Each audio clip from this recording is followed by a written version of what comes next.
Je pense qu'on va pouvoir commencer. Ça te va, Mickaël? Oui, oui, très bien. Alors, bonjour à tous. Merci d'être présents avec nous cet après-midi. Je suis Chloé Lebert, je suis animatrice de Dispositif Jeunesse au sein de l'association Info Jeunes France. On voulait vous dire aussi que ce webinaire est enregistré pour permettre aux personnes qui ne peuvent pas forcément être là avec nous de pouvoir quand même le visualiser ensuite en replay. Donc pas de panique si jamais vous aviez des collègues qui ne pouvaient pas être présents cet après-midi. Je te passe la parole également, Michael, car donc ce webinaire est organisé par Info Jeunes France et l'Association nationale des points accueil écoute jeunes. Oui, donc bonjour à toutes et à tous. On est ravis avec Chloé de vous proposer ce moment. Euh, Comme Chloé l'a dit, c'est un webinaire qui est enregistré. Donc voilà, sachez que si vous activez votre caméra, vous acceptez d'être enregistré. Vous pouvez aussi sinon utiliser la partie conversation. Je vois que certains ont commencé à écrire des petits mots. Voilà, et donc on va vous présenter un peu le programme qu'on a pensé. On va pas tellement parler de nous d'ailleurs, ça sera plutôt la parole aux structures qui sont concernées, qui portent à la fois des PAEJ et des structures info jeunesse. Je redonne la parole à Chloé, du coup, qui va nous expliquer un peu le pourquoi de cette enquête. Oui, alors cette enquête en fait elle fait suite à des échanges que et Info Jeunes France et donc l'Association nationale des points accueil écoute jeunes ont pu avoir avec la CNAF, donc la Caisse nationale d'allocation familiale. Ce sont des échanges qui remontent déjà à, je pense que c'était en décembre 2024. Et l'idée, en fait, c'était un petit peu la question de savoir quelle structure déjà, en fait, avait le label donc Info Jeune et aussi qui portait un point accueil écoute jeune. Donc de pouvoir déjà connaître quelle structure était concernée et aussi surtout de connaître quels étaient les bénéfices, que ce soit pour les jeunes, les équipes professionnelles, le territoire. Et donc, avec Mickaël, on a lancé cette enquête sur le premier semestre 2025 en interviewant donc les 4 structures qui ont été repérées et qui étaient concernées par ce double portage. Donc, il y avait Info Jeunes de la Nièvre, le 4 bis également à Rennes en Ille-et-Vilaine, le CRIJ et le PAEJ de Lyon et enfin, Info Jeunes Jura. Sachant que juste à la fin de notre enquête, il y a une nouvelle structure avec le label IJ et également Point Accueil Écoute Jeune qui a vu le jour à Orléans dans le Loiret. Donc on tenait vraiment à remercier les équipes qui avaient pu nous accorder de leur temps pour ces interviews. Et en plus, certaines d'entre elles sont là aujourd'hui, comme disait Mickaël, pour que ce soit vraiment elles qui puissent vous partager toute la plus-value de cette complémentarité. Donc, il ne faudra pas hésiter à les questionner, à essayer d'avoir plus de détails sur toute cette complémentarité. Et je voulais également dire en fait que au-delà des 5 structures donc, qui ont cette double casquette, si je puis dire, il existe bien d'autres formes de partenariat entre les structures Info Jeunes et les points accueil écoute jeunes. Je sais notamment qu'il y a de nombreuses structures Info Jeunes qui accueillent des permanences, souvent de façon hebdomadaire, des permanences en fait des professionnels des PAJ dans leurs locaux. Certains aussi organisent des actions en commun, etc. Donc là, on va vraiment vous montrer ce qu'il en est en fait pour vraiment les structures qui accueillent et des points accueil écoute jeunes et une structure information jeunesse. Mais sachez voilà, qu'il y a plein d'autres formes de partenariat. Donc on espère que pour ceux qui ne sont pas forcément encore en partenariat, que ça va vous donner envie de construire de nouveaux partenariats. Et je te repasse la parole, Michael. Oui, pour dire aussi que cette enquête, elle s'inscrit dans une relation partenariale qu'on a, nous, les têtes de réseau, puisqu'on a signé une convention Ça fait à peu près 2 ans et demi, c'était en 2023. Une convention partenariale donc, dont l'objectif est de favoriser l'interconnaissance déjà de nos réseaux respectifs, avec des communications communes, une mise en avant aussi du partenariat et des relais d'information à la fois en national et en local.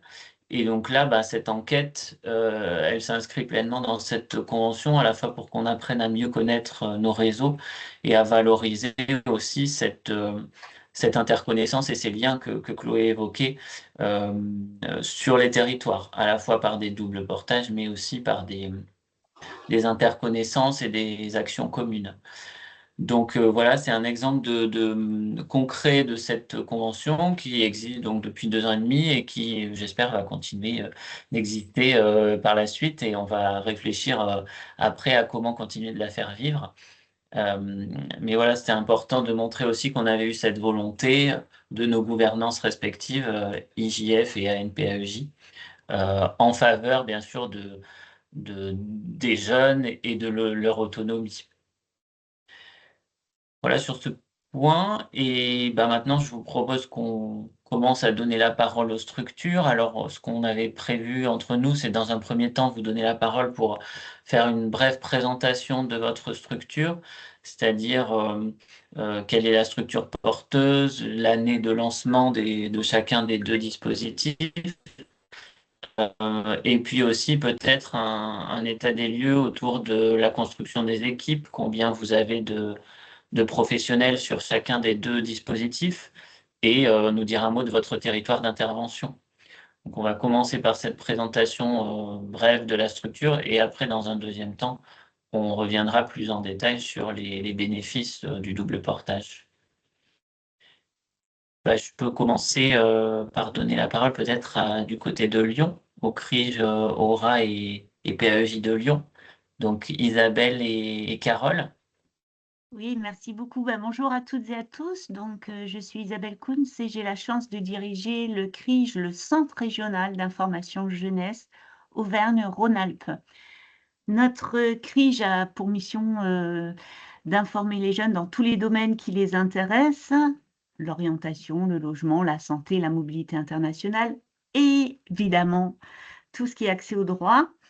Nous sommes aussi une tête de réseau et nous animons un réseau de 115 structures labellisées Information Jeunesse en Auvergne-Rhône-Alpes sur 12 départements. Et nous expérimentons différents outils, ressources pour éduquer à l'information les jeunes. Alors, le CRIJ en tant que tel existe depuis de nombreuses années, dès 78 en tant que bureau d'information jeunesse de Lyon, puis dès 1985 en tant que CRIJ. Et depuis 2002, on accueille notre espace santé jeune, point d'accueil d'écoute jeune. Donc, nous sommes 19 salariés au CRIJ, dont 4 salariés pour le point d'accueil d'écoute jeune. Voilà, je vais être très synthétique. Je laisse la parole à Carole pour raconter l'historique et la réalité de l'espace santé jeune au sein du CRIJ. Merci Isabelle. Donc Carole Bouvron, donc je suis psychologue et co-responsable du Point Accueil Écoute Jeunes de Lyon et je suis aussi déléguée départementale pour l'Association nationale des Points Accueil Écoute Jeunes. Moi, je suis en poste au PAEJ depuis 2012. Maintenant, donc j'ai dû recontacter mon ancien responsable pour vous faire un petit historique de la création du PAEJ.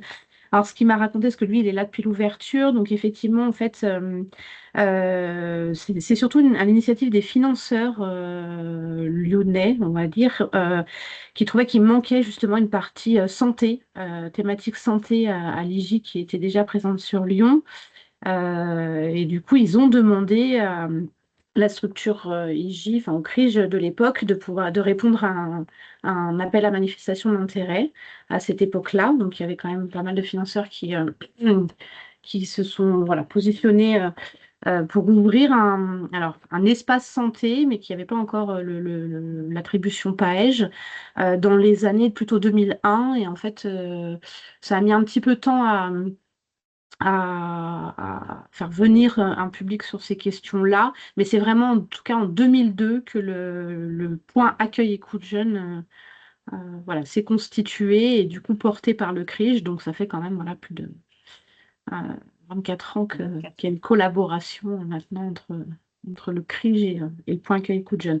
Donc nous, au PAEJ de Lyon, on est effectivement 4 salariés actuellement.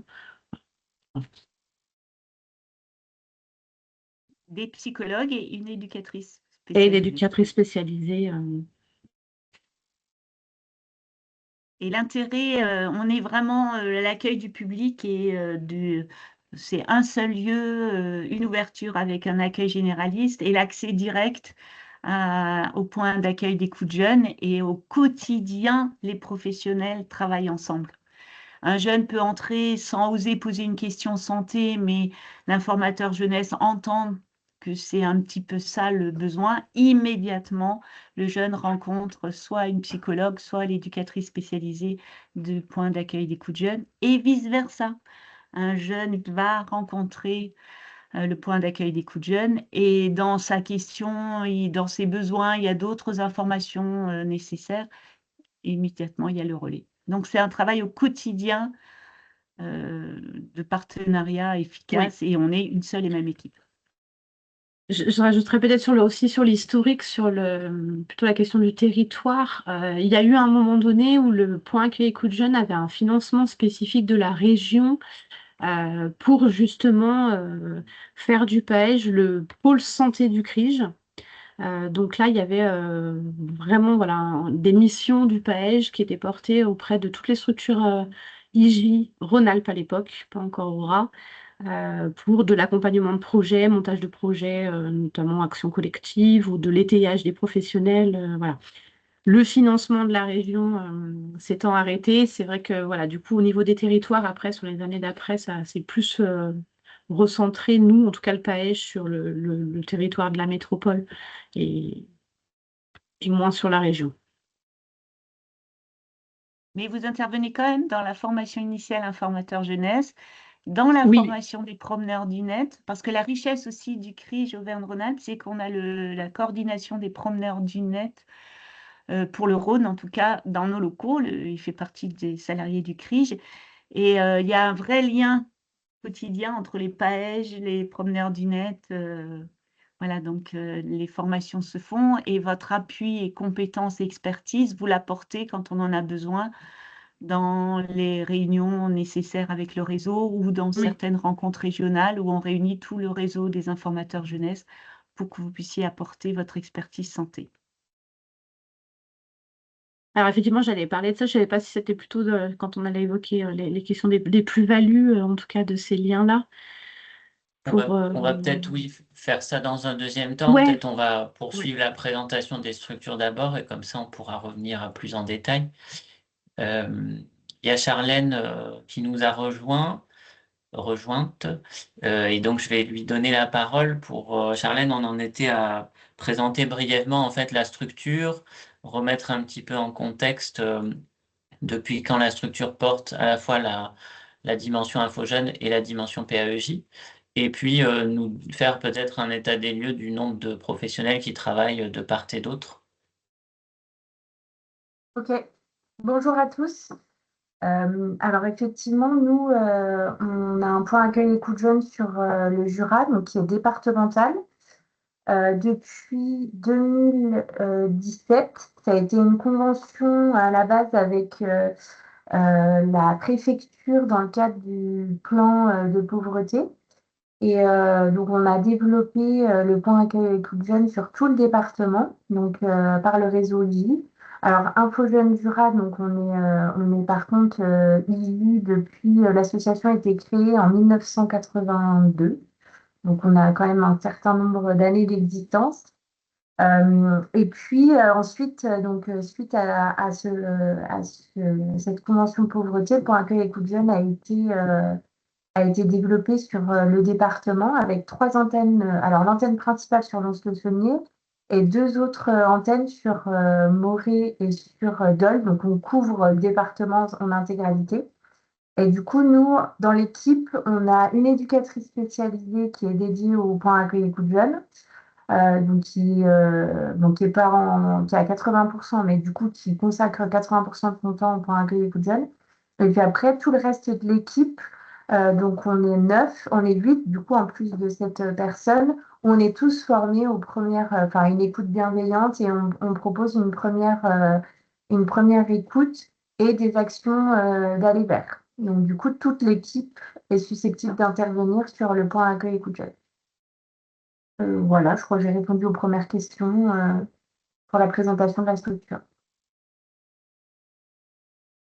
D'accord, merci. Et peut-être sur la partie info jeunesse, du coup, ça représente combien de salariés ou d'équivalents temps plein, je sais pas comment. Alors, donc du coup, on est 9 salariés, ça représente 8,5 ETP et j'ai 1,6 ETP dédié au point accueil écoute jeune.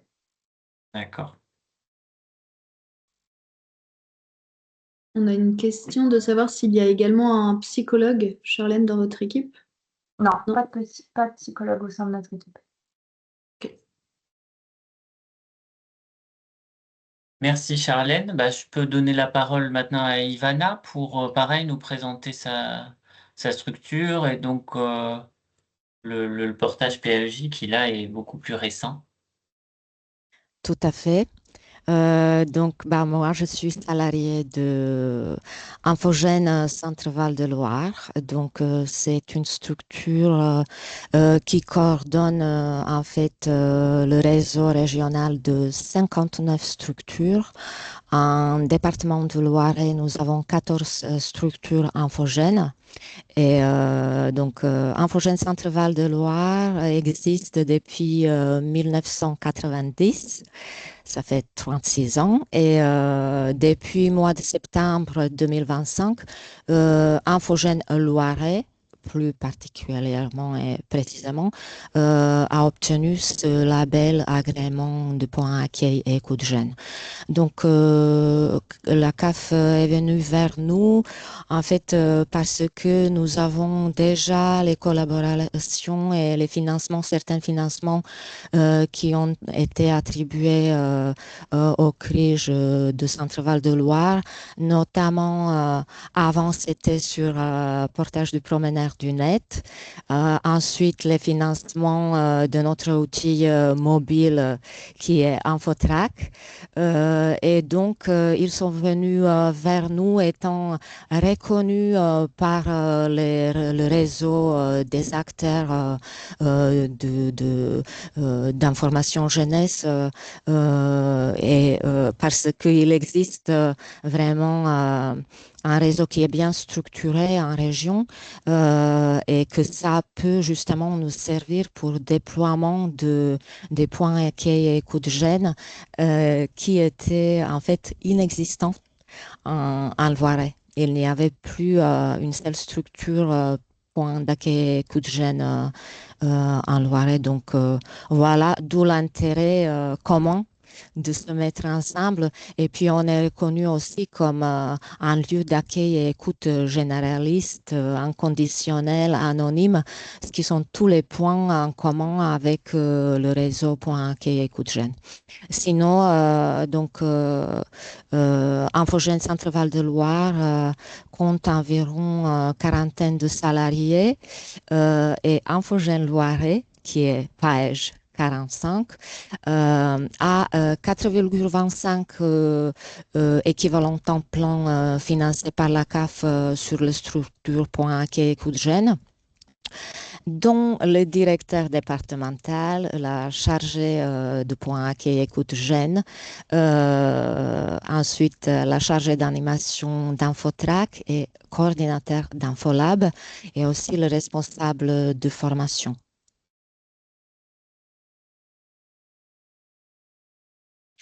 Concernant la constitution des équipes, nous, on n'a pas un psychologue, on n'a pas au sein de notre équipe, donc nous sommes avant tout les informateurs et informatrices jeunesse et animateurs professionnels d'animation. D'accord. Voilà. Merci. Merci pour ces présentations. Donc, on va pouvoir rentrer vraiment dans le dur du sujet. Peut-être Isabelle ou Carole pour démarrer sur ce que vous avez pu observer justement par rapport à la plus-value de cette complémentarité. Vous l'avez dit un petit peu en introduction, mais peut-être aller un petit peu plus en détail sur ce que vous avez pu observer par rapport à ça, à ce que ça apporte, que ce soit pour le public accueilli, donc les jeunes, mais aussi certains parents, pour vous, vos équipes et aussi pour le territoire. Oui. Je commence et puis je laisserai Carole compléter, si tu es d'accord. Ouais, vas-y. En fait, pour les publics accueillis et surtout avec la montée en puissance des problématiques de santé mentale, on a la chance, nous, d'avoir immédiatement une équipe de professionnels psychologues pour répondre à ces demandes-là, qui sont quand même très complexes et qui demandent une réponse bien spécialisée. Et du coup, c'est rassurant à la fois pour l'équipe d'accueil de savoir que le jeune avec sa demande compliquée ou le parent avec ses besoins, il aura une réponse professionnelle par rapport à ça. Donc pour nous, c'est hyper enrichissant de savoir qu'on répond aux besoins et des familles et des jeunes dans ces cas-là. Mais je laisse Carole apporter tous les détails de ce qui se passe vraiment dans le PAEJ. Je voulais préciser aussi du coup nous la constitution de l'équipe. Donc on est, je vous disais, 4 salariés au PAEJ, donc on est 3 psychologues, dont 2 sur une double casquette de co-responsabilité aussi de la structure, plus une éducatrice spécialisée recrutée en CDD l'année dernière pour répondre au cahier des charges de la CNAF qui demande au point qu'il y ait de jeunes de la pluridisciplinarité. Donc, on a intégré, nous, une éducatrice spécialisée. Et il s'est avéré qu'au même moment, il y a eu un besoin au niveau de l'accueil d'IGI Lyon d'une journée par semaine. Donc, en fait, on a créé un poste, donc c'est aussi assez nouveau, un double poste, en fait. Donc, cette éducatrice spécialisée, elle est et à la fois EduxP au PAEJ et à la fois informatrice jeunesse une journée par semaine. Donc, c'est assez nouveau, c'est encore un peu en construction aussi. Je lui ai demandé, elle pouvait pas venir intervenir, j'aurais voulu qu'elle vienne témoigner, mais elle m'a fait un petit topo quand même de son retour là depuis juillet, en me précisant quand même qu'effectivement sur ses débuts, cette double casquette, c'était pas forcément toujours évident pour elle de voir un peu les limites de ses missions, que ce soit du côté de l'IJ ou du côté du PAEJ. Mais aujourd'hui, alors elle et je dirais même mes 2 autres collègues de l'accueil IJ et mes 2 autres collègues du PAEJ, on est quand même plutôt unanime à dire que vraiment il y a un pont qui se fait et qui est vraiment chouette. Elle, elle a pu me témoigner, c'est que quand elle reçoit notamment les jeunes sur l'accueil de l'IJ et qu'elle décèle quand même qu'il va y avoir des demandes plutôt en lien avec leur santé mentale ou pas forcément mentale, mais voilà, à lever des freins d'accès à l'emploi ou de l'insertion, euh, c'est quand même beaucoup plus facile après de les réorienter finalement aussi sur le PAEJ parce que ils l'ont déjà vu. Donc voilà, du coup, voilà, donc ça facilite vraiment les liens auprès du public d'avoir aussi ce double poste-là. Mais déjà, avant son arrivée, il y a quand même cette plus-value-là, en tout cas pour le public. Alors, nous, au niveau, parce qu'on a quand même des fois aussi des missions quand même bien spécifiques. Alors, je dirais le public qui vient spécifiquement pour le PAEJ, nous, la plus-value qu'on y trouve, c'est une porte d'entrée hyper neutre et pas estampillé point accueil écoute jeune. Voilà, il rentre à l'information jeunesse et il glisse doucement vers nos bureaux où là, il y a plus de logos espace santé jeune, mais voilà, cette entrée plus inconditionnelle et neutre, moins stigmatisant pour en tout cas les jeunes qui vraiment viennent, qui contactent directement que le PAEJ. Euh, et comme Isabelle le disait, vraiment que ce soit vraiment dans les 2 sens, quand je vois que mes collègues info jeunes, ils perçoivent aussi peut-être des difficultés autres que la demande à laquelle eux sont en capacité de répondre. Voilà, on est là, en fait, il y a toujours une personne de disponible aussi pour recevoir, accueillir le jeune, présenter ce que c'est que le PAEJ, comment on peut aussi nous accompagner, comment on peut faire aussi un double accompagnement, et vice-versa. Il y a des jeunes qui contactent le PAEJ sans avoir notion qu'on travaille avec l'information jeunesse à 2 mètres. Et nous, on réoriente aussi beaucoup sur l'accompagnement CV, l'accompagnement recherche emploi, les questions de réorientation. Enfin voilà. Du coup, je trouve que ça aussi délimite bien les missions et le cœur de métier aussi de chaque professionnel. En fait, voilà, ça fait vraiment une offre hyper globale en fait pour le public. Euh, donc ça, c'est vraiment la plus-value, je dirais, la plus importante pour le public. Pour le territoire, ou plutôt les partenaires, il y a une vraie plus-value aussi parce qu'on a quand même pas mal de partenaires en commun, notamment pas mal de financeurs au commun, comme Isabelle le précisait tout à l'heure. Au niveau de la CAF, les rapports sont aussi peut-être plus simplifiés parce que voilà, le CRIJ a dans ses salariés le coordinateur des promeneurs du net. Les PAEJ aussi doivent avoir un profil promeneur du net. Donc c'est vrai que du coup, voilà, les liens sont parfois aussi beaucoup plus simplifiés. Je pense à d'autres financeurs en commun, où la ville de Lyon, voilà, depuis l'année dernière, fait même carrément maintenant une convention globale, alors qu'avant, il y avait quand même 2 conventions IJ-PAEJ. Voilà, donc ça harmonise quand même un petit peu les choses aussi pour les financeurs. Et pour la structure, les plus-values, là, c'est plus en termes, je dirais, de projet aussi. Comme Isabelle le disait, il y a quand même voilà, des expertises qu'on va se prêter mutuellement. Nous, par exemple, au PAEJ, on intervient sur la question de la posture d'écoutant, comment repérer aussi peut-être les premiers signes de mal-être chez le public jeune, euh, comment aussi réorienter. Donc, on intervient, par exemple, sur ces questions-là, sur la formation des promeneurs du net. Sur la FIJ, donc la formation de tous les nouveaux informateurs jeunesse. Donc voilà, on apporte cette expertise. Là, le CRIJ organise par exemple les rencontres régionales au mois de juin. Donc il y a une thématique santé qui ressort. Donc voilà, on nous demande aussi par exemple d'intervenir sur cette journée-là. Et à l'inverse, ce matin, on était aussi en réunion avec Mickaël pour une journée régionale, cette fois-ci que journée régionale PAEJ en mois de juin aussi, où là, pour le coup, on pourrait potentiellement solliciter à l'inverse un salarié du CRIJ, notamment le coordinateur des promeneurs du net, parce que la thématique a des liens avec ses missions et son domaine de compétences. Donc voilà, il y a vraiment aussi des liens à la fois pour la structure et puis pour les projets. Je peux vous donner quelques exemples aussi, on conçoit des outils en commun, par exemple là, on travaille, donc moi, en l'occurrence côté PAEJ et avec mes 2 autres collègues du CRIJ, sur la création d'un outil Infolab santé mentale. Donc l'Infolab, je ne sais pas si tout le monde a en tête ce que c'est, je vois des têtes qui... Oui, voilà, donc sur un Infolab, je l'ai dit, santé mentale, un Infolab sur les écrans, pardon, sur l'utilisation des écrans, suite à une réponse d'appel à projet de la CNAM, en lien avec le CIDJ. Donc voilà, eux, ils apportent l'expertise plutôt, je dirais, technique et numérique, quand moi, j'apporte plutôt l'expertise sur les notions de émotionnelles et de santé mentale globale, en lien avec l'usage des écrans, par exemple, sur cet outil-là. Donc c'est un exemple, hein, cet outil, mais il y a eu pas mal comme ça, de projets qu'on peut travailler en commun. Donc ça, c'est Il vraiment y a aussi des la réponses. plus-value pour la structure, plutôt que d'aller chercher des fois des partenaires extérieurs.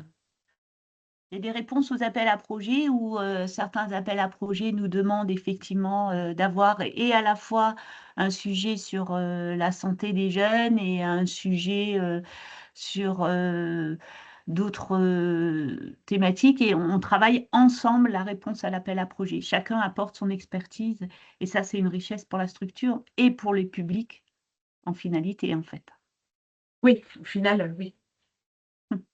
On travaille aussi avec les établissements scolaires. Vous faites aussi des permanences dans les cités éducatives et Oui. des permanences dans une mission locale. Il y a aussi ce genre de choses que le Point Accueil Coup de Jeunes de Lyon organise et met en place. C'est du hors les murs, au même titre que l'IJ le fait sur d'autres thématiques. Mais là aussi, c'est une richesse en plus.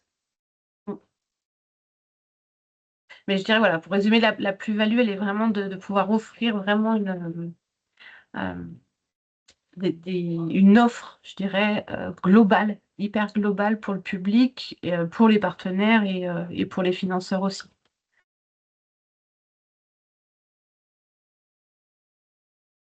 Merci à toutes les deux. Charlène, je te laisse prendre la parole. Oui. Alors après, effectivement, pour les plus-values entre IJ et PAEJ, je rejoins les collègues.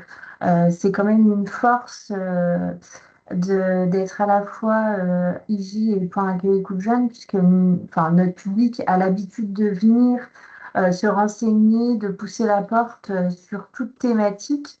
Et en fait, on se rend compte que pour les jeunes, c'est parfois plus facile de pousser une porte qui, entre guillemets, n'a pas d'étiquette, comme une structure info jeune.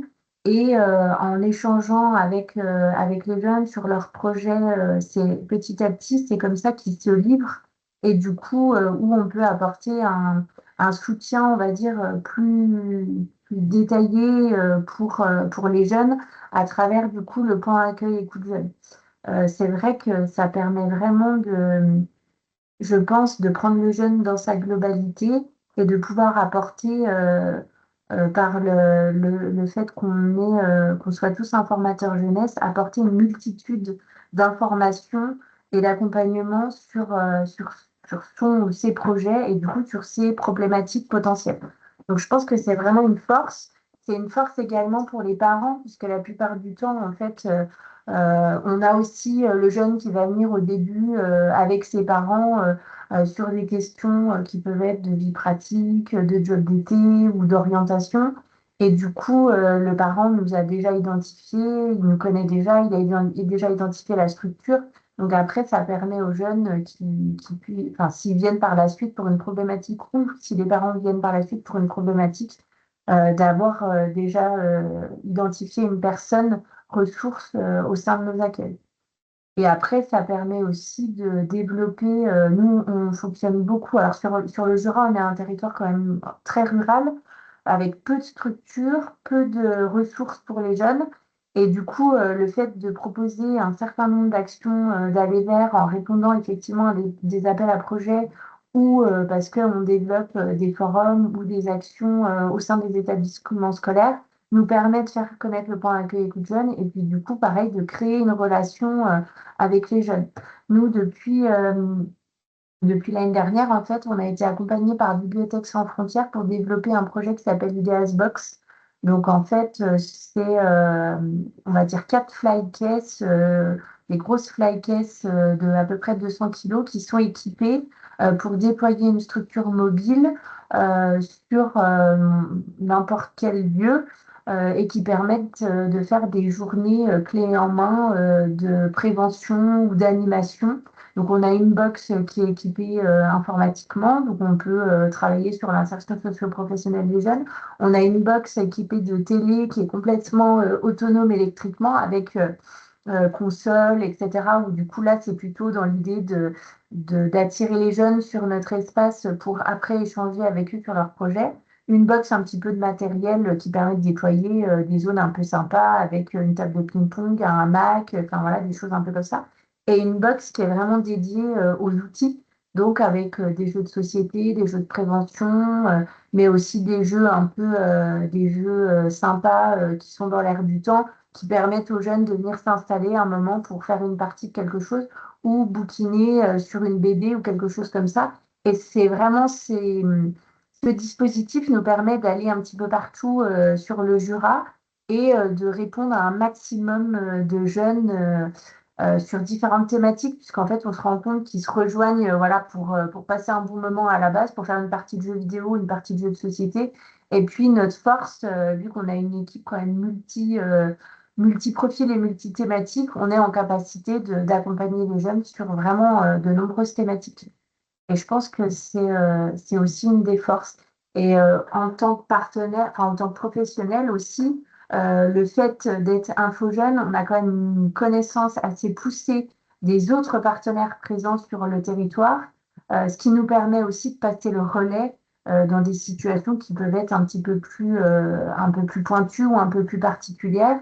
Et du coup, on a l'information directement, on accompagne ou on passe le relais du jeune sur une autre structure, mais on a vraiment identifié la structure et la personne qui peut accueillir le jeune. C'est pas juste, tu peux par exemple aller à tel endroit. Voilà. On a une connaissance du territoire plus en étant info jeune. Et je trouve que ça, dans le point accueil écoute jeune, c'est hyper important. Voilà. Je crois que j'ai répondu un petit peu à voilà, vraiment la complémentarité pardon, entre l'IJ et le point accueil écoute jeune. Merci Charlène. C'est vrai que je me rappelle lors des entretiens aussi avec donc les équipes, l'un ou l'une d'entre vous avait parlé justement par exemple d'un jeune qui va venir peut-être d'abord pour la structure Info Jeune et qui en fait justement au cours de son rendez-vous, le professionnel va voir que justement il aurait peut-être besoin aussi d'être accompagné par les professionnels plutôt du point accueil écoute jeune. Et du coup, très facilement, en fait, en fin de rendez-vous avec le professionnel informateur jeunesse, pourra aller voir, tout en étant accompagné donc, par ce professionnel informateur jeunesse, pourra aller voir l'équipe du point accueil écoute jeune pour tout de suite faire le lien et soit pouvoir avoir un entretien tout de suite ou soit en tout cas prendre rendez-vous. Donc vraiment, comme tu disais, Charlène, vraiment en étant accompagnée vraiment à 360 degrés, vraiment avec tous les besoins en fait liés à leur projet, à leur situation actuelle, etc. Donc ça, c'est vrai que c'est une vraie richesse. Ivana, est-ce que tu souhaites également prendre la parole pour compléter, donc sachant que vous, la structure, comme tu le disais en début de webinaire, elle a été créée en septembre dernier, donc c'est très récent, mais en même temps, vous avez déjà 6 mois un petit peu d'activité et de recul par rapport à ça, donc je te laisse la parole. Tout à fait. Je rejoins déjà tout ce qu'on a entendu de nos collègues du réseau Infogène. Moi, je peux juste confirmer que ça fait une vraie richesse en fait et que nous, tant qu'informateurs, informatrices jeunesse, nous sommes formés, nous avons cette compétence d'un accueil et écoute. Et ensuite, en utilisant cette méthode de réformulation, de tirer un petit peu le fil, comme on dit, à découvrir en fait les besoins, ce qu'on dit, non exprimés chez les jeunes. Et des fois, ça nous permet de découvrir en fait ce qui se cache derrière ce qu'il propose et ce qu'il va exprimer au premier degré. Mais pour revenir, en fait, je vais un petit peu expliquer. Donc, nous avons eu cet financement sur 5 années de la CAF. Et donc, quand même, ça nous permet de vraiment réfléchir autour de cette mise en place d'une stratégie, comment on va se positionner et comment on va structurer notre point accueil et écoute jeune. Parce que tant que réseau information jeunesse et structure information jeunesse, on sait que une de nos valeurs, c'est travailler en autonomie et adapter les modalités de fonctionnement selon besoin de chaque territoire sur lequel on est implanté. La même pour le point accueil et écoute jeune du département de Loiret. Donc, on a estimé que nous allons avant tout prendre la place au niveau sur le volet information, sensibilisation et la prévention, tout en travaillant en complémentarité avec tous les acteurs du champ médico-social. Et donc, on a posé, comment dire, les axes et la stratégie de déploiement et de développement de notre point accueil écoute jeune sur le court et le moyen et plus long terme. Qu'est-ce que ça veut dire au mois de novembre? Déjà, fin novembre, nous avons réussi d'organiser quand même une présentation de notre point accueil et écoute-gène et quand même de mobiliser une trentaine de professionnels, psychologues, animateurs, éducateurs spécialisés qui se sont rendus à l'Infogène et qui ont participé à cette présentation. Et ensuite, nous avons proposé aussi qu'il se manifeste et qu'il s'exprime sur les modalités possibles de travailler ensemble. Et donc, nous avons proposé qu'il participe au travail de notre groupe de travail, en fait, de déploiement et développement de ce point à écoute gène.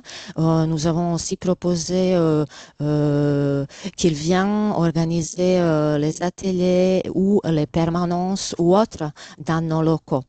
Nous avons aussi ensuite pris, comment dire, on a participé dans le travail de comité local de la santé mentale, aussi dans le groupe de travail de contrat local de santé. Et en fait, ça nous a juste confirmé dans notre choix de cette ligne d'action en fait qu'on a choisi. En fait, on a découvert que ces professionnels-là, de l'autre côté donc du champ médico-social, ont besoin aussi d'avoir peut-être un autre regard, une ouverture et aussi besoin d'interconnaissance et de décloisonnement de leur pratique, de fluidifier le parcours et notamment de renforcer les orientations et l'information concernant leur existence parce que ça manque beaucoup. On a constaté que ça manque quand même énormément. Donc, on a la chance quand même de pouvoir accéder au travail de toutes ces instances et de pouvoir co-créer aussi avec la région Centre-Val de Loire. On participe à un chantier sur la santé mentale avec d'autres professionnels qui viennent de partout, un petit peu de la région. Et en fait, toutes ces initiatives vont donner comme résultat, par exemple, la création d'une cartographie avec tous les acteurs qui existent sur le territoire, qui va venir fluidifier et faciliter en fait l'accès aux soins, l'accès à un accompagnement spécialisé et divers et variés dont les jeunes peuvent avoir besoin.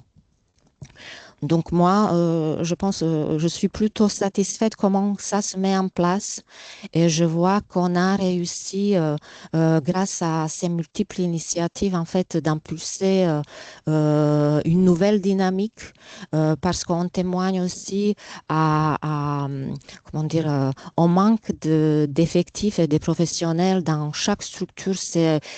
Nous traversons ensemble des moments assez compliqués au niveau financier, au niveau organisationnel et face à cette augmentation de besoins en fait des jeunes en termes de accompagnement au niveau santé mentale et donc on se rend compte de besoins et de l'intérêt de travailler ensemble et de mutualiser nos forces et de faciliter en fait ce fonctionnement.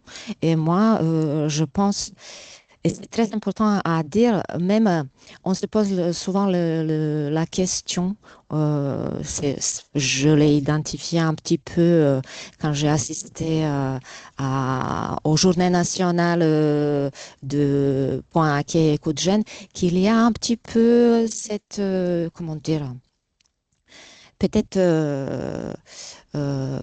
idée que dans les points accueil et écoute gène et cet accompagnement au niveau santé mentale appartient juste aux professionnels, psychologues, psychiatres, éducateurs spécialisés, alors que les PAEJ sont, si on lit bien et attentivement le cahier de charge, c'est-à-dire le référentiel plus précisément, on voit qu'il s'agit d'un accueil qui est généraliste, qui est inconditionnel et qui n'a pas apporté le diagnostic. Donc nous, on n'est pas ni psychologue ni psychiatre. Mais je pense qu'on trouve toute notre place en accueillant les jeunes qui peuvent avoir besoin juste d'une écoute pour désamorcer ce qui peut les bloquer dans le moment, à un moment donné. Et nous, on a, comme disait Charlène tout à l'heure, on a énormément d'outils. J'ai parlé tout à l'heure d'Infolab, qui est notre tiers-lieu au sein de Infogène Centre-Val de Loire et qui est un lieu de création et d'expression pour les jeunes. Donc, gratuit, anonyme, ils peuvent venir travailler et développer leurs projets. Et c'est un outil au sein de notre point accueil et écoute jeune. Et pourquoi c'est important? Parce que il y a un travail de pair à pair, il y a une transmission de compétences, de connaissances, etc. Et nous avons les jeunes qui sont peut-être demain, ils vont être apportés à identifier les jeunes qui peuvent être dans les situations difficiles, confrontés aux situations de problématiques de santé mentale ou juste une problématique en ce moment-là, et qui peuvent de telle manière réagir, identifier, aller vers et ensuite, s'il faut, orienter vers nous, vers les autres professionnels. Ensuite, nous avons énormément des ateliers, des animations. On a parlé tout à l'heure ateliers CV, lettres de motivation, les job dating, la recherche de stage, les ateliers multiculturels avec nos volontaires qui viennent de l'étranger également. Donc, tout ça sert de prétexte, en fait, de pouvoir renforcer et créer un lien social qui est souvent justement le cause des fois tomber dans l'isolement, dans la rupture scolaire ou autre familiale et qui peut en fait impulser les solutions ou donner les pistes. Et c'est ça toute la force, je pense, des structures information jeunesse qui sont vraiment les lieux d'accueil généraliste, d'accueil et information généraliste, mais qui ont vraiment une expertise et beaucoup d'outils qui peuvent servir dans ces buts-là quand il s'agit de la santé mentale. Et ensuite, quel est l'intérêt de créer tous ces contacts et le travail avec le réseau du champ médico-social? Justement, c'est pour renforcer nos liens parce qu'on reçoit régulièrement les jeunes en situation où on aurait un jeune vraiment qui est en difficulté ou besoin d'avoir une prise en charge rapide par un psychologue ou un psychiatre, ça nous permettrait en fait de contacter un professionnel qui va se libérer pour pouvoir envoyer un jeune. On sait que c'est très important, la temporalité quand il s'agit des difficultés de la santé mentale. Donc, il faut réagir tout de suite. Il ne faut pas patienter et dire tu reviens dans 15 jours ou dans un mois. Non. Et c'est l'intérêt d'avoir ces liens renforcés et privilégiés en fait avec les professionnels de la santé mentale. Voilà, ça c'est notre vision. Ensuite, il faut voir qu'est-ce que ça va donner. Nous avons les idées, on espère qu'on pourra les déployer. Merci beaucoup, Ivana. Je voyais qu'il y avait des questions dans le chat. Il y avait une personne qui demandait aussi si, au-delà de mettre en avant toute la plus-value de cette complémentarité, est-ce que vous rencontrez aussi peut-être des difficultés par rapport à ce double portage? Des situations voilà, qui vous ont posé question, n'hésitez pas à les partager. Après, moi, je peux répondre potentiellement. Après, ce qui peut parfois être difficile, et là, c'est on va dire, dans l'organisation de la structure, c'est les points accueil jeunes ont des financements propres avec, bien sûr, on a des bilans à mettre en place et des comptes à rendre. Et parfois, c'est difficile de savoir quelle est la limite entre un accompagnement plus IJ et un entretien pour accueil écoute jeune. Et c'est vrai que c'est difficile de savoir où est la frontière certaines fois pour un accueil d'un jeune qu'on peut faire au quotidien. Donc c'est ça qui peut être parfois compliqué, en tout cas dans la remontée des bilans pour les financeurs, etc. Mais je pense que de toute façon, ça, c'est pas propre à IJ, c'est la même situation pour n'importe quelle structure qui porte un point accueil éco-jeune et qui propose un accueil autre à côté. Après, en tout cas, nous, dans le quotidien, il n'y a pas d'autres difficultés qu'on peut rencontrer. Merci, Charlène. Alors, c'est Oui. intéressant parce que ça rejoint aussi l'autre question de Rachel qui était de savoir comment vous vous organisez dans vos structures. Est-ce qu'au niveau des locaux, il y a un espace dédié PAEJ? Est-ce qu'il y a une entrée spécifique? Est-ce que aussi vous avez des communications séparées, spécifiques, des logos, je sais pas, ou un nom même du PAEJ qui est différent?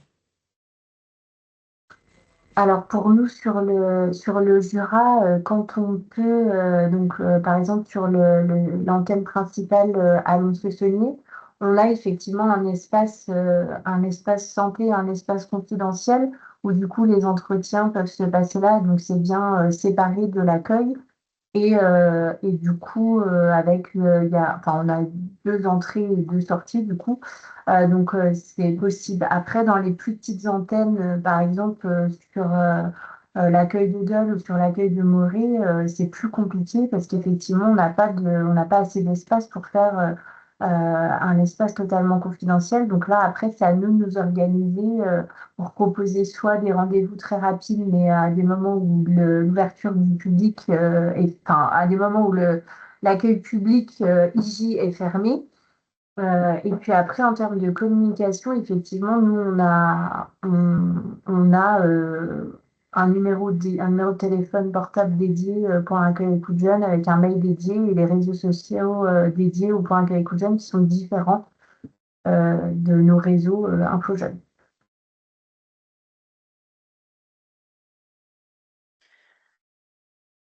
Pour Lyon, nous, c'est pareil, on a plutôt des espaces distincts. Alors, les jeunes qui viennent au point accueil écoute jeune passent systématiquement par l'accueil de l'information jeunesse. C'est pour ça que tout à l'heure, je parlais d'une entrée quand même plutôt neutre, mais par contre, on a des locaux propres, je dirais. Enfin, voilà, on a nos bureaux, une salle d'accueil d'attente, un bureau, un à deux bureaux d'entretien. Donc en termes d'espace, c'est plutôt bien différencié. Sur la com, je dirais quand même aussi, on a une identité visuelle propre aussi à l'espace santé jeune, même si après on partage d'autres éléments de communication communs. On met quand même le logo du CRIJ, par exemple, dans notre signature, même si voilà, la signature Espace Santé Jeune a une identité visuelle différente. Et comme Charlène le disait, nous aussi, on a des réseaux sociaux qui sont propres. Voilà, ça fait, enfin, on est quand même aussi point accueil écoute jeune avec un nom, Espace Santé Jeune. Il y a ouais, quand même une distinction en tout cas. Et sur des moins-values, je ne sais pas si on peut le nommer comme ça. C'est pareil, je l'aurais plutôt dit. Alors, en lien avec le public, non, il y a quand même vraiment des plus-values. Et d'ailleurs, dans les questions, j'ai répondu aussi dans le chat. Une personne demandait si c'était aussi valable dans l'autre sens en termes d'orientation. Et je reconfirme, oui, nous, au PAEJ, je peux encore illustrer. Hier encore, j'ai eu une nouvelle demande d'une jeune fille qui souhaitait rencontrer du coup une personne pour le PAEJ, mais parce que suite à des agressions sur son milieu professionnel, elle est en arrêt maladie, mais ça l'amène jusqu'à avoir des idées suicidaires. Donc là, c'est vraiment la demande, elle est vraiment sur de l'écoute et de l'accompagnement plutôt côté santé mentale. Mais je lui ai tout de suite parlé que voilà, on était dans les mêmes locaux que l'information jeunesse, parce qu'elle me dit que voilà, il y a aussi cette idée de changer de travail. Donc là, je lui ai dit, bah voilà, là, peut-être dans un second temps, il y aura mes collègues qui seront juste à côté pour aborder peut-être aussi ces questions-là de réorientation, de repenser le projet professionnel. Et du coup, bah là, par exemple, clairement, ça l'a rassurée de se dire, bah, finalement, qu'en un seul et même endroit, elle pourrait peut-être répondre à tous ses besoins ou toutes ses demandes. Donc pour le public, moi, j'ai j'arrive moins à visualiser peut-être plutôt des freins ou des questions, des difficultés. Et je rejoins Charlène que ce sera plutôt sur la partie peut-être financement, financeur.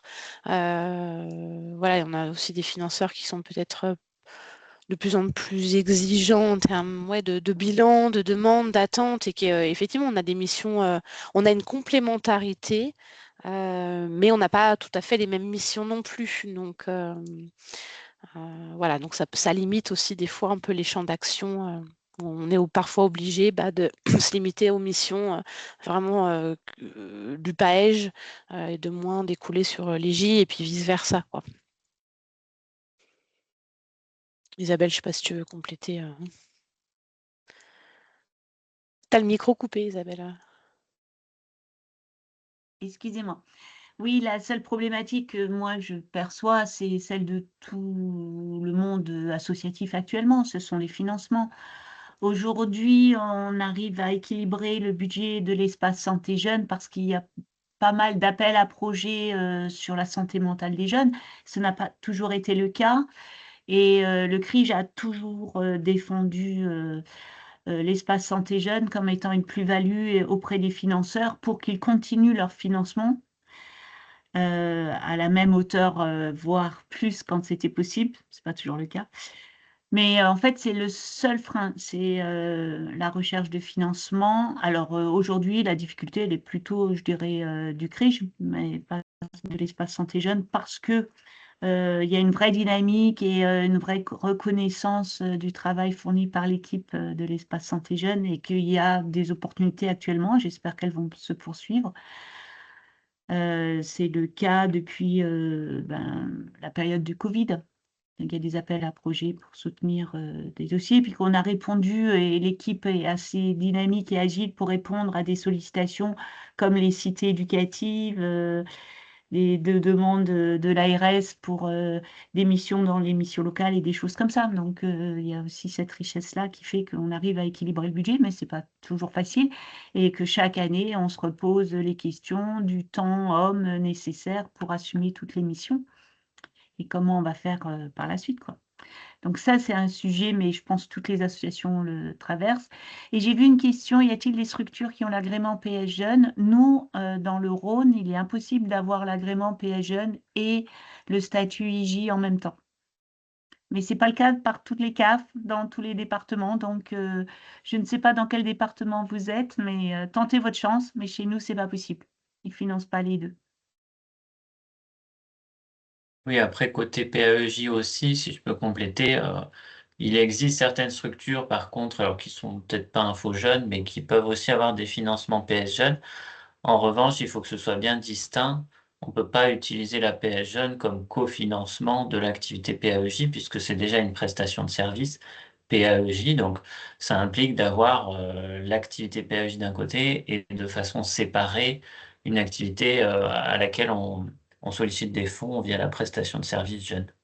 Mais voilà, les deux sont pas cumulables sur les mêmes personnes et sur le même temps de travail en tout cas.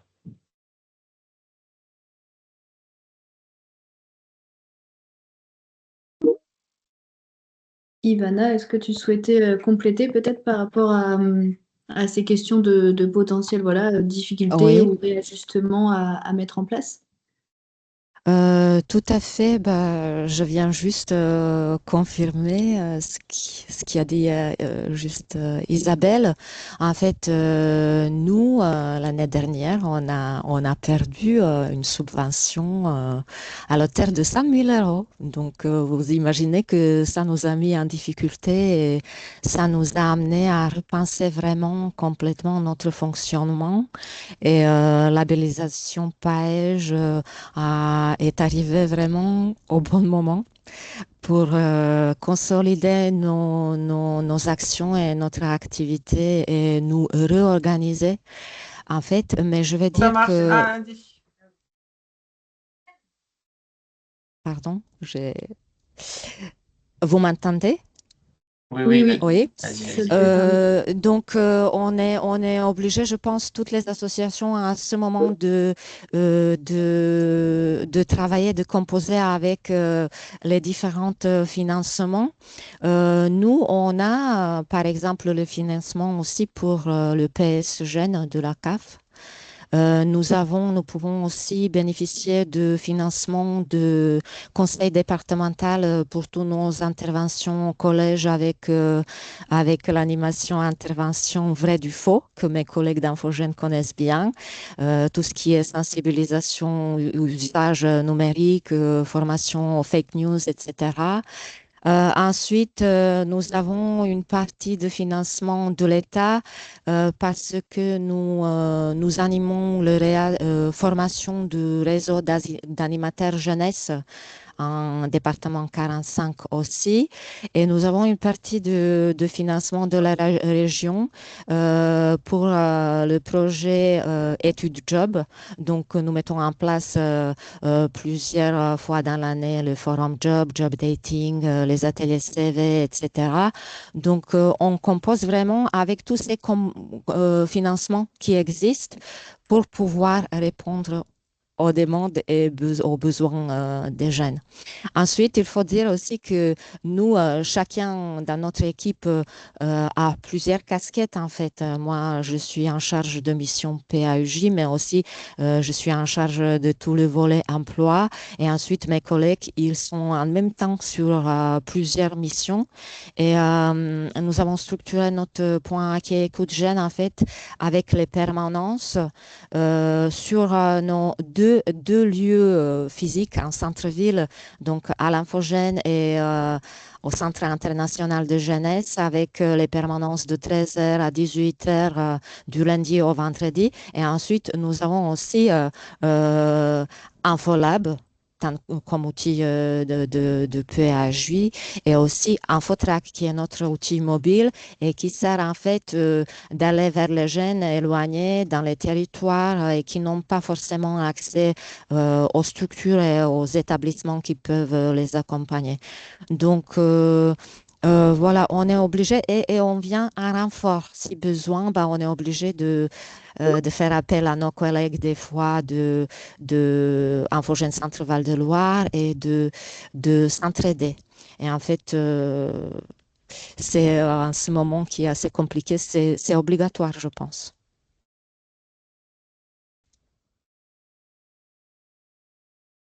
Merci, Ivana. Il y a des réponses aux questions. C'est vrai qu'il y avait une personne qui demandait aussi la différence notamment entre Maison des ados et Point accueil écoute jeune. Est-ce que peut-être, Hmm. Kaël, Je- tu veux le dire peut-être aussi à l'oral en complément de ta réponse dans le chat?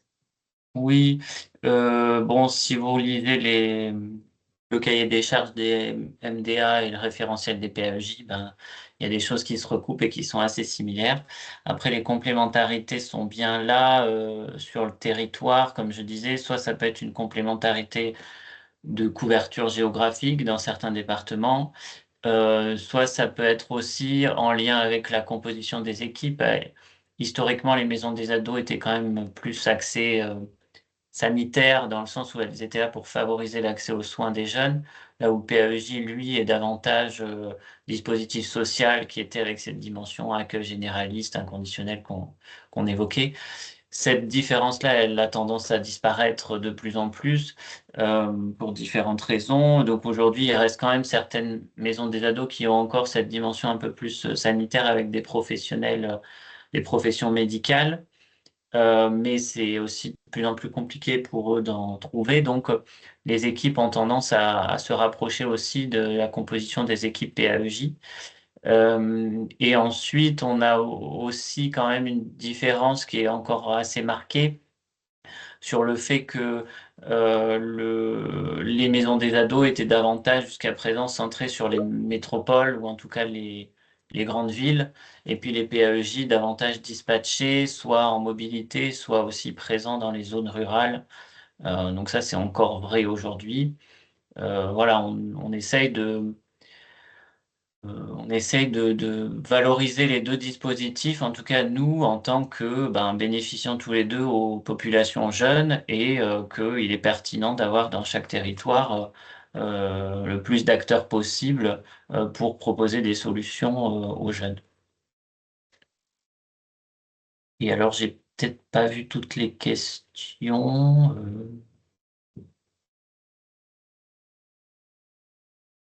Euh, Non, je crois que c'était Ah oui, non. ça. Il y avait une autre question qui était plus haut, de savoir s'il y avait des MDA qui auraient développé un accueil info jeune. Oui, et là j'ai répondu que non, pas à pas à D'accord. ma connaissance. Pardon. Ok.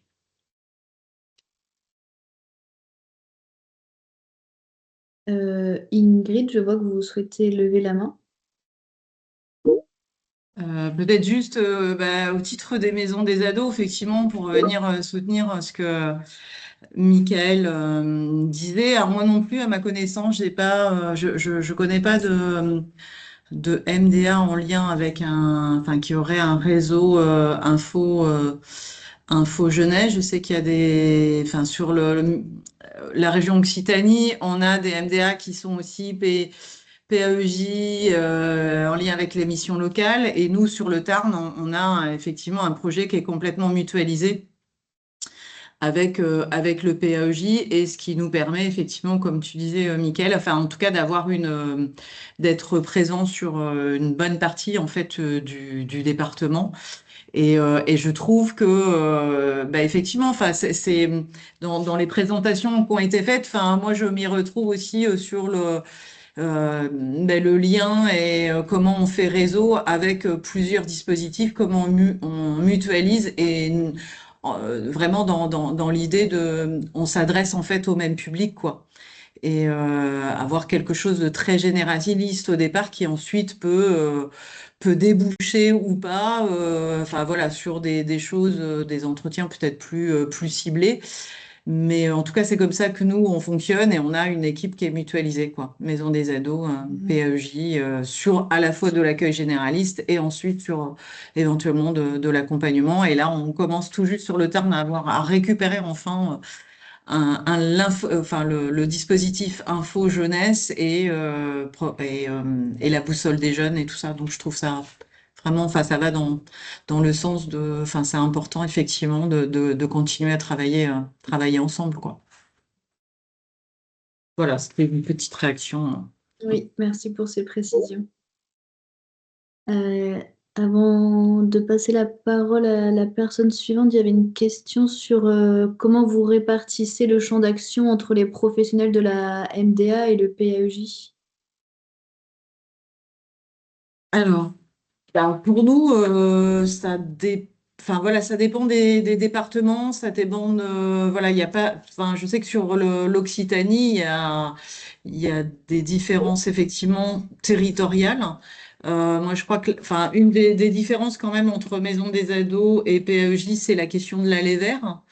Les PEJ sont plutôt sur des microstructures, et du coup peuvent voilà, faire beaucoup plus d'aller voir en fait les jeunes là où ils sont dans leur environnement, ce que fait moins les MDA, même s'il y a certaines maisons des ados qui ont développé des bus, des vannes, etc. Donc ça, enfin voilà, nous, on a les mêmes, que ce soit PEJ, Maison des ados, il y a psychologues, éducateurs, éducatrices. Donc voilà, les équipes en tout cas sont constituées des mêmes intervenants. On a nous quand même sur la Maison des ados effectivement une infirmière, voilà, qui a pas sur le PEJ. Et en fait ça. Il y a juste, enfin, des différences. Nous, par exemple, sur le Tarn, le PEJ, c'est aussi, enfin, l'Allée verte, c'est aussi faire beaucoup d'interventions collectives au sein des établissements scolaires, des missions locales, enfin voilà, de plein de structures que nous, on ne fait pas sur la maison des ados. Donc, on s'appuie aussi sur ce réseau d'actions collectives pour aussi présenter les deux dispositifs. Et puis après, des fois, ça parle plus, hein. Il y a des jeunes, quand on dit maison des ados, on a beau dire maison des ados et des jeunes adultes, déjà c'est long. Et donc, ça parle moins que point accueil écoute jeune. Enfin, et puis, des fois, c'est l'inverse. Voilà. Donc, du coup, plus il y a de dispositifs et plus on peut orienter à un moment donné.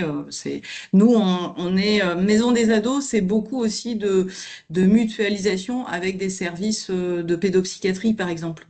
Nous, on a des professionnels qui sont détachés de l'hôpital et qui viennent intervenir à la Maison des ados. Donc, du coup, après, c'est plus facile sur de l'orientation et de l'accès aux soins.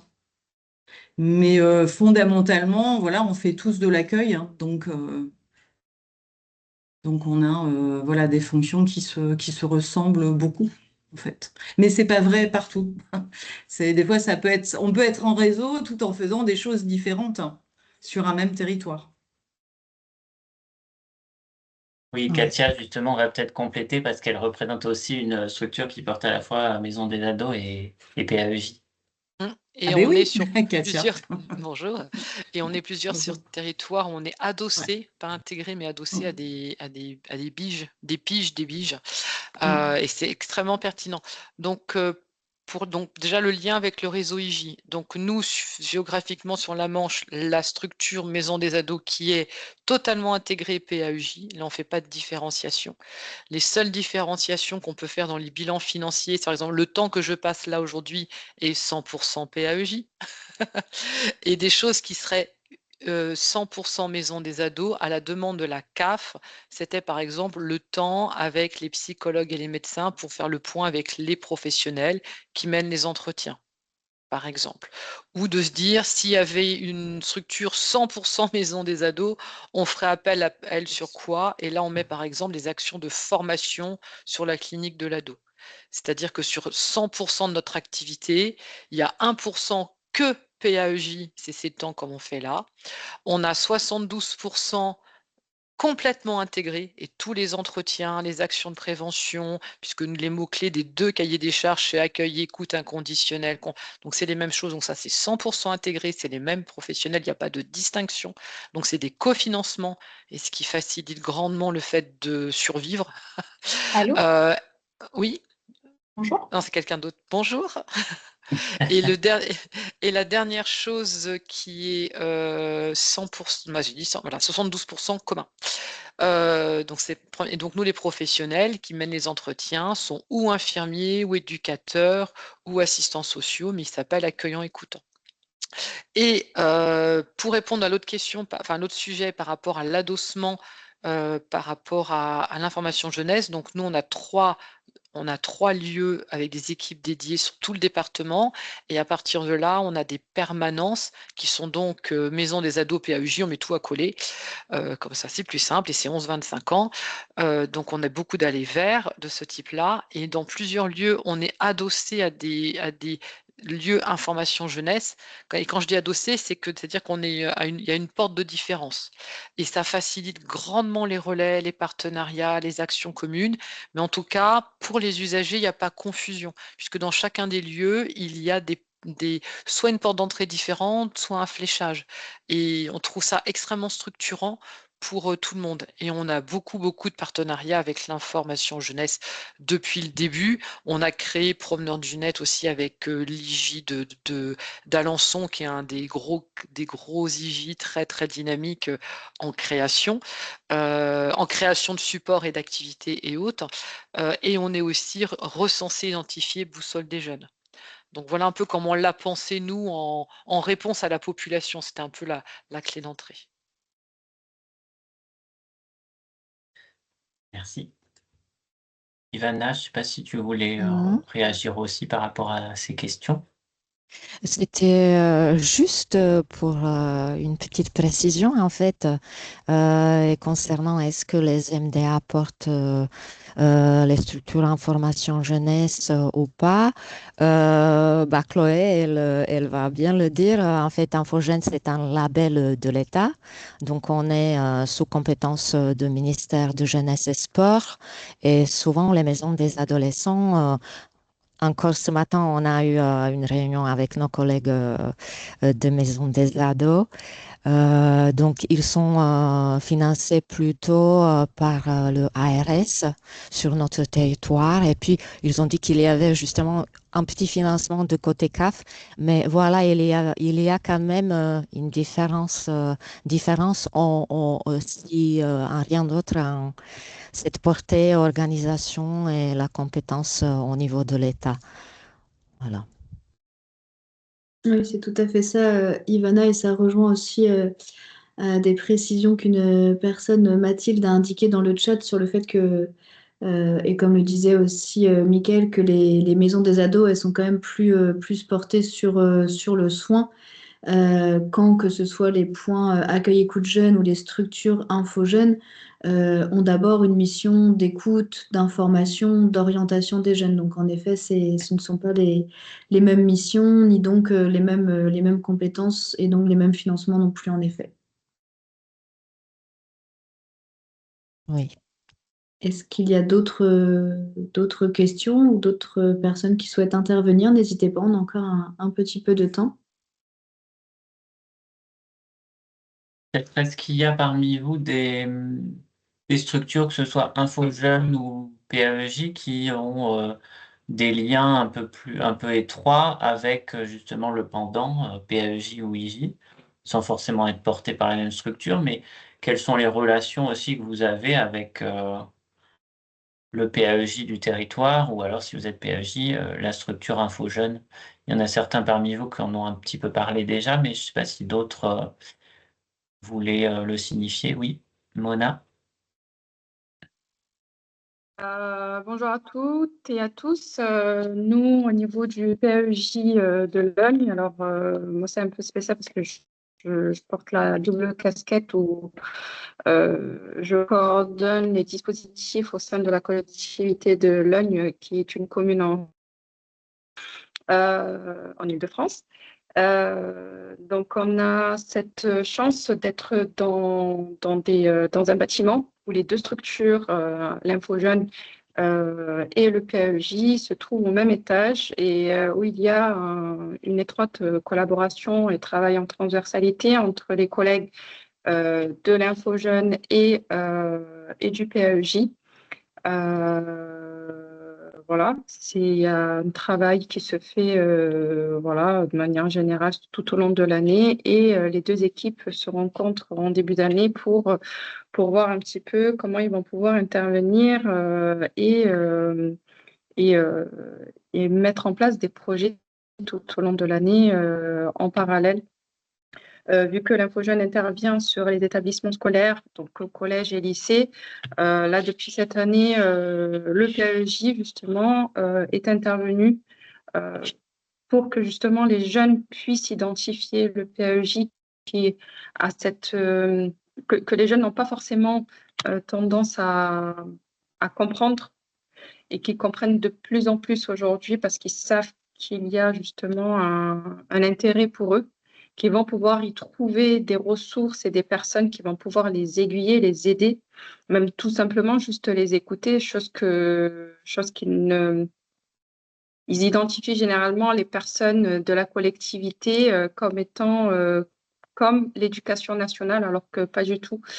Et il y a tout un travail qui a pu se faire par les équipes, justement, pour faciliter et pour changer cette idée qu'ils avaient les jeunes. Donc là, par exemple, le Forum de l'orientation des métiers, qui est un événement qu'on porte chaque année en partenariat avec les établissements scolaires de la commune de Logne. Le PAEJ était présent et a pu justement parler et faire connaître le PAEJ pendant ce temps fort où il y avait plus de 500 élèves qui sont venus pendant ce temps-là. D'autres temps qui sont proposés et que l'équipe a voulu mettre en place en travaillant ensemble, on sait que du coup, là, l'actualité, c'est tout ce qui tourne autour de la santé mentale des jeunes. Et c'est ce qui nous est retourné de manière générale par les établissements scolaires et les équipes pédagogiques. C'est de mettre en place, ils ont voulu mettre en place du moins une journée ou plusieurs à destination des jeunes à l'approche des examens pour justement les aider à gérer toute cette phase avant les examens, stress, gestion du stress pendant l'examen, comment mieux apprendre à réviser et être focus sur justement sur les révisions en gérant son stress et voilà. Donc, petit partage de ce que nous, en tout cas, au niveau de la commune de Logne, on veut, on a commencé en tout cas à y travailler, qu'on souhaiterait élargir les prochaines années.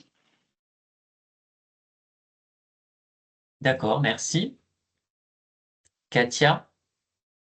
Ouais, alors là, mixé, confondu, maison des ados, PAEJ, sur les actions de prévention avec l'IJ, on en fait pas mal dans le département. Donc déjà, régulièrement, on participe aux réunions de regroupement départemental, oui, IJ de la Manche, lorsqu'il y a un lien santé mentale ou axe de prévention jeunesse. Donc on peut être là en accompagnement peut-être méthodo, des éléments de relais ou des intervenants. Donc notamment sur les jeunes et les écrans. Là, par exemple, on a les animateurs IJ, grâce au SDEJ, ont pu bénéficier de la formation Premier secours en santé mentale, organisée par un tiers. Hein. Et nous, on est intervenu en aval, c'est-à-dire en après, c'est-à-dire, voilà, si vous êtes confronté, comment ça se passe, pour qu'ils puissent en rediscuter avec nous et qu'ils identifient des lieux relais concrets. Donc, ça renforce grandement les liens entre les structures. Les actions de prévention qu'on fait aussi avec l'IJ, c'est que certains IJ sur le job d'été et autres mettent en avant pas mal d'infos sur ce que nous sommes, c'est-à-dire pour des jeunes pour lesquels il y aurait des freins à pouvoir aller sur des jobs et autres qui ne sont pas d'ordre purement travail, mais voilà, des freins qui leur appartiennent, d'identifier un lieu comme le nôtre. Et il y a quelques actions parentalité portées par l'IJ également, sur lesquelles nous, on peut intervenir. Donc, en tout cas, mieux on se connaît, plus on fait de choses ensemble. Et plus c'est Merci. riche pour les publics aussi, j'imagine, et pour les professionnels.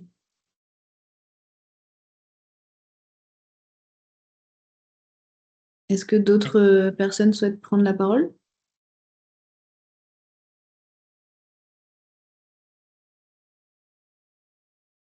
Non, c'est bon. Est-ce que tu veux ajouter quelque chose? Oui, Je vas-y, voulais juste Isabelle. confirmer que sur Lyon aussi, on travaille beaucoup avec la Maison des ados. D'ailleurs, le directeur de la Maison des ados est un ancien responsable de l'espace santé jeune, donc c'est rigolo. Mais c'est un partenariat qui se fait beaucoup avec l'équipe du PAEJ. Et sur des actions aussi bien pour les jeunes que pour certains pros quand il y a besoin d'appui aux professionnels. Je ne sais pas si Carole, tu veux rajouter quelque chose? Ouais, oui, alors déjà du fait que le directeur de la Maison des ados de Lyon connaissent très très bien le réseau des PAEJ, ça aide aussi, mais même au-delà de ça, même déjà avant, en fait, on a cette chance, nous, le PAEJ de Lyon, d'avoir des très bons liens avec la Maison des ados sur de la complémentarité des orientations. Et sur des projets, on mène depuis quelques années déjà ce qu'on a appelé le DAP, le dispositif d'appui aux professionnels. Donc, c'est en collaboration avec les deux structures pour mutualiser aussi les professionnels des deux structures et offrir de la pluridisciplinarité. C'est des temps, alors ça n'a pas prétention d'être de l'analyse de la pratique ou de la supervision, mais c'est des temps plutôt one-shot pour tout professionnel travaillant au public d'un contact jeune, peuvent solliciter nos structures pour bénéficier d'un temps d'échange sur des situations qui viendraient les questionner, qui interrogeraient leurs limites, qui interrogeraient comment réorienter, etc. Et on a par exemple développé des permanences dans un arrondissement de Lyon depuis déjà plusieurs années pardon, dans le cadre des cités éducatives. Et ça, c'est pareil, c'est un projet qu'on porte avec la Maison des Ados aussi. Voilà, on a développé ces permanences-là, PAEJ, Maison des Ados. Donc, il y a vraiment des très, très bons liens, effectivement, de collaboration avec la MDA. Donc, ça peut arriver. Merci. Et ben, s'il n'y a pas d'autres remarques, on va peut-être alors clôturer. On est à peu près dans les temps du timing qu'on avait prévu. Je sais pas, Chloé, si tu veux dire un mot. On s'était dit, voilà, si vous avez d'autres, de toute façon, questions qui viennent, ben, n'hésitez pas à revenir vers nous au niveau des têtes de réseau, à la fois Chloé et puis moi, côté NPAEJ. On pourra aussi vous remettre en lien éventuellement, si vous le souhaitez, avec les structures là qui se sont exprimées aujourd'hui. On était très heureux de vous voir aussi nombreux et nombreuses. Et puis donc, bah, pour ma part, voilà, je vous remercie. Je laisse la parole à Chloé si elle veut compléter quelque chose. Oui, bah, je me joins à toi, Mickaël, pour remercier vraiment les participants et aussi et surtout les équipes, donc comme je disais, qui ont participé à l'enquête et qui pouvaient être présentes cet après-midi. Je pense que c'est toujours beaucoup plus intéressant, beaucoup plus riche, beaucoup plus concret quand ce sont les personnes elles-mêmes qui partagent justement leur fonctionnement et qui puissent partager comme ça toute la plus-value de ce double portage. Donc, comme disait Michael, n'hésitez pas vraiment à reprendre contact avec lui ou moi pour voilà, avoir plus de précision, plus de détails si vous le souhaitez sur ces structures, si ça vous intéresse de nouer comme ça un partenariat sur votre territoire. Donc, faut vraiment pas hésiter. Et puis, on va envoyer donc le lien comme ça du replay à tous les participants et aussi le lien de l'enquête au cas où vous ne l'ayez pas reçu. C'est juste un recto verso, donc c'est assez synthétique, donc il ne faudra pas hésiter voilà, à la partager au sein de vos structures également. Bah, merci à vous aussi d'avoir organisé ce temps. Merci et à bientôt. Avec plaisir, oui, à Merci bientôt. beaucoup. Je repartage les adresses de Chloé et moi par mail au besoin, mais on vous enverra de toute façon un petit retour suite à ce temps d'échange, comme on l'a dit. Merci aussi. Merci. Merci beaucoup. Merci Bonne aussi à la journée. Bonne CNAF. fin de journée. Je vois Alima et Oui. puis également Et Camille. Camille d'avoir été présente. Merci, au revoir, c'était très Merci. instructif. Au revoir. Au revoir. Au revoir. Bonne journée. Au Bonne revoir. journée. Merci, au revoir.